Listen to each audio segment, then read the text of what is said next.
পটুয়াখালীর মহিপুরের নারীদের মাঝে জলবায়ু সহনশীল সবজি উৎপাদনের লক্ষ্যে কৃষি উপকরণ বিতরণ করেছে বেসরকারি উন্নয়ন সংস্থা সুশীলন।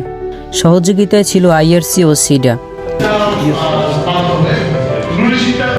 মঙ্গলবার দুপুরে মহিপুর ইউনিয়ন পরিষদে হলরুমে শতাধিক নারীকে সিম, করলা, পুঁইশাক, কলমি শাক, বরবটি, কুমড়া, নির্জাল ও জৈব সার সহ নানা বীজ ও কৃষি সামগ্রী দেওয়া হয়।